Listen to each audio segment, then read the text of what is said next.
la bienvenue. Merci beaucoup. Je suis très heureux d'être là. La visite commence avec ces mots simples, un contact direct que les deux chefs d'État conserveront tout au long de leur rencontre. Leur entretien à huis clos dans la bibliothèque privée du pape dure bien plus longtemps que prévu. On parle d'un record de 57 minutes. Selon l'Élysée, leur échange a notamment porté sur le dialogue interreligieux, la laïcité, les migrants, le climat, les sujets sociétaux. Dans la délégation française, les ministres de l'Intérieur et des Affaires étrangères, des journalistes, des parlementaires et des représentants associatifs, Véronique Fayet, présidente de Caritas France, remet au pape un rapport sur la finance. Comme vous, nous voulons changer la finance mondiale.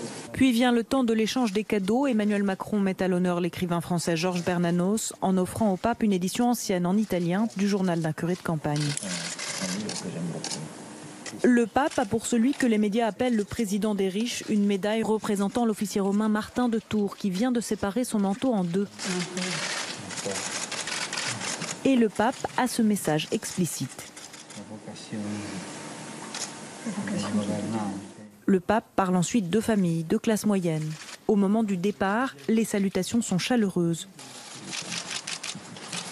Un geste que les journalistes italiens qualifient de rare. Après la simplicité de cet échange, le protocole reprend sa place. Le cortège repart, à pas compter.